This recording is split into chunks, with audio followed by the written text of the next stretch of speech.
الله الرحمن الرحيم رب اشرح لي صدري ويسر لي امري واحلل عقدة من لساني يفقهوا قولي صدق الله العظيم. معزز سامعین حضرات، آج سے تقریباً 100 سال قبل 11 اپریل 1909 کو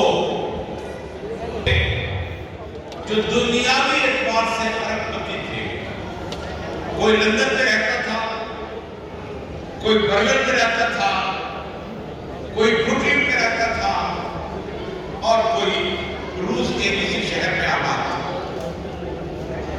شاگرد لوگ اس ٹیلے کے اوپر اپنے ہاتھ میں ایک کھوکا لیے ہوئے تھے جن پر ان کا نام تھا اور دوسرے چھاگرد کھوکوں پر پلاٹس کے نمبر تھے.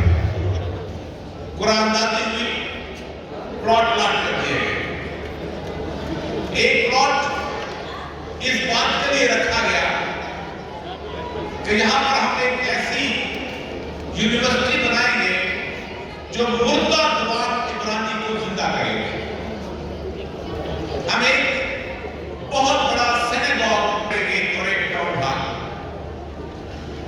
اپریل 1910 میں یہ سب کچھ مکمل تھا. رات گرامی کے 60 لوگ کوئی بہت ساری نوکریوں کی ریل لگی، زبردست قسم کے کھیت تھے،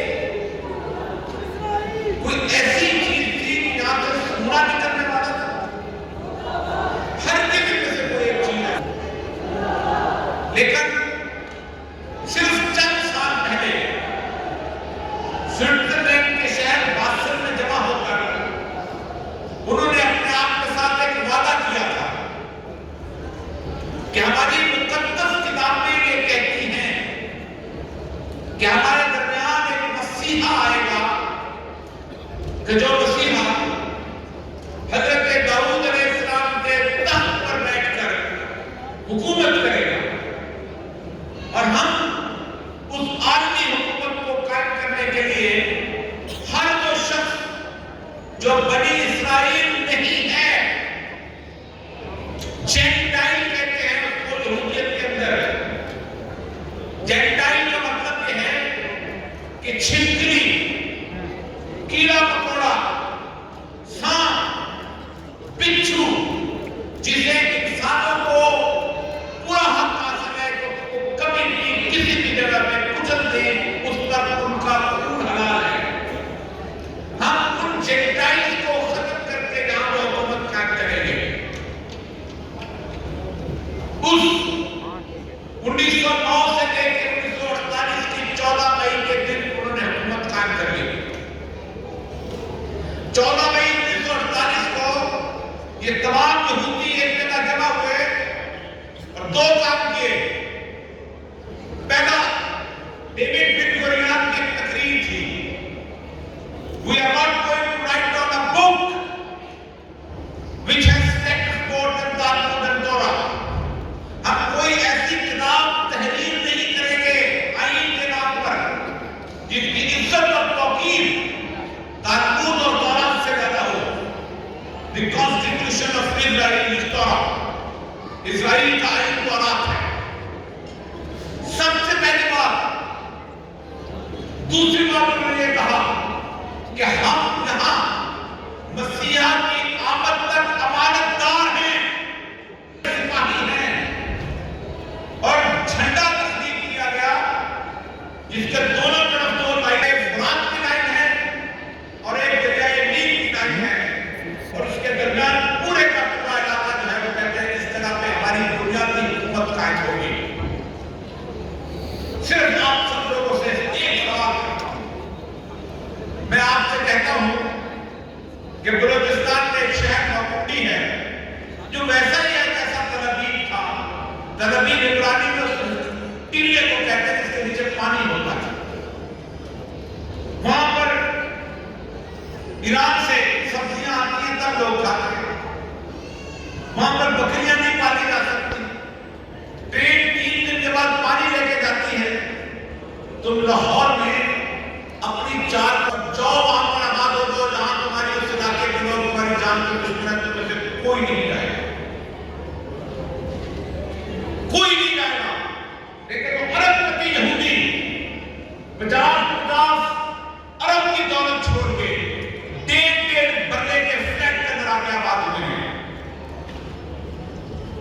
ہم کہتے ہیں کہ ہم جذبہ ایمانی سے اتنا مقابلہ کریں۔ آپ سمجھتے ہیں 1948 میں جب ان کی پہلی جنگ ہوئی تھی تو کسی نہ کسی حد تک ایسا کرتا ہے جوڑ برابر چھڑا دیا گیا تھا۔ 1967 صرف 9 سال کے بعد انہوں نے کوئی ایسی مقام نہیں ہے مسلمانوں کا جو اس وقت ملے گی۔ غلام کی حیثیت ان کے پاس آئی، سینا کا سیلاب کے پاس آیا، بیت المقدس ان کے پاس آیا۔ ایک واقعہ صرف بتاتا ہوں۔ گولڈا میئر ان کی وزیر اعظم تھی، اس نے کہا ہمارے پاس پیسے کم پڑ رہے تھے، میں نے سوچا کہ میں اسلحے کی تجارت کروں کہ نہ کروں اس تاثر کے آنے سے پہلے، تو میرے تمام لوگوں نے کہا کہ اس وقت تو مسئلہ نہ سمجھو، ہماری فائنینشیل صورتحال ٹھیک نہیں ہے۔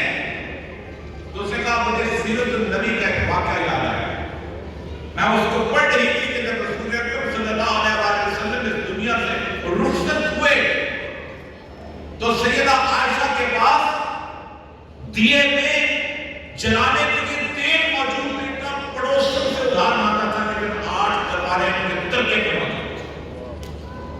گولڈا میئر کے فکرے ہیں کہ تاریخ اس بات کو یاد نہیں رکھتی کہ کسی شخص نے اپنے بچوں کو ڈبل روٹی پر صبح جیم دیا تھا کہ نہیں دیا تھا، لیکن تاریخ اس بات کو یاد کیوں رکھتی ہے کہ کون تھا جو اپنی عزت و تقدیر کے لیے کھڑا۔ ہمارا امت میں مسلمان کا مرض کیا ہے؟ دل مرتضی نہیں ہے، اسے زندہ کر دوبارہ کہ یہی ہے امتوں کے مرض بہت کچا۔ ہم مرتد صورتحال کے اندر ایک ایسی کیفیت کے اندر پہنچ چکے ہیں۔ صرف 1 منٹ کی بات کر کے اجازت چاہوں گا۔ آج 9 مہینے کے قریب ہونے کا ہے۔ دنیا میں مجھے بتائیے کوئی وار 1 مہینے سے زیادہ چلی ہو، 9 مہینے سے لگاتار مسلمان کا مقابلہ کر رہے ہیں اور پوری مسلم امت کی آنکھ میں اشک تک نہیں ہے۔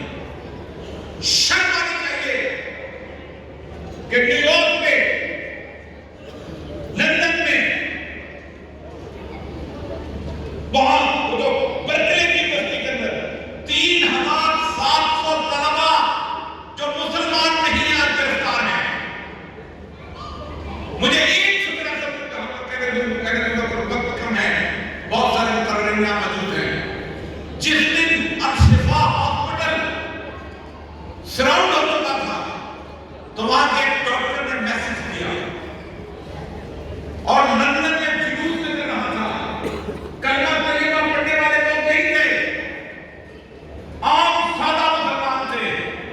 10 ڈاؤننگ اسٹریٹ کے سامنے عورت نے جب وہ میسج پڑھا تو پہلا فکر تھا by the time you will receive this message you will be dead۔ اس کام میں آ گئے ہمارے یہاں کیا سمجھ نہیں ہے۔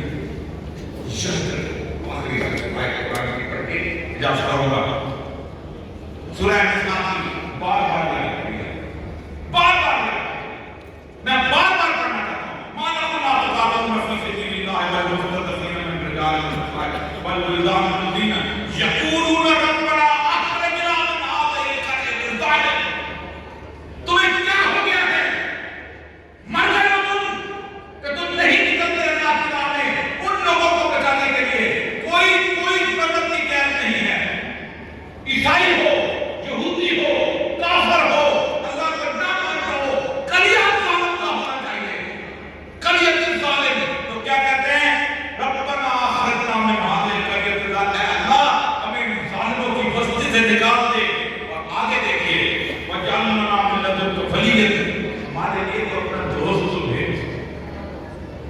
تو جو اس وقت وہاں سے نکلے گا، آپ سوچے قرآن میں لفظ جہاد کا نہیں ہے، تقاتلون قتل کرنے کے لیے کوئی نکلتے ہو،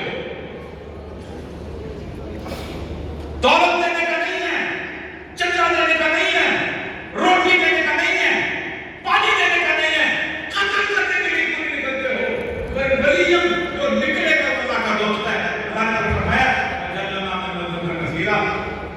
اپنے لیے کوئی مددگار بھیج. یہ وہ سیدنا عیسیٰ علیہ السلام ہے. میں نے کہا تھا کون ہے جو میرے لیے آنے کا مددگار؟ کہا ہم ہیں اللہ کی مدد سے. یاد رکھو ایک بات ہے کہ آج تاریخ اس بات کی گواہ ہے. ہمیں کوئی تاریخ کے بات کرانے کی ضرورت نہیں ہے. ہم نے قادسیہ جیتی تھی، ہم بہت پڑھے تھے. ہم نے یرموک جیتی تھی، ہم بہت پڑھے تھے. ہم بتا سکتے ہیں کہ ان گناہگار آنکھوں نے دیکھا ہے کم از کم 2 چھپے 2 آدمی افغانستان کے اندر اپنا قبرستان بنا دیں گے. کم من فیضن قلیلۃ غلبت فیضن کثیرہ. اتنے سے جو طاقت کا سلطہ دیں گے. یہ اللہ کی شان ہے، دیتی ہے. بات صرف کسی ہے اللہ کو وہاں پر یہ مومن پر بھروسہ. ابلیس کو اور اپنی مشکلوں کا حال واپس آ رہا ہے.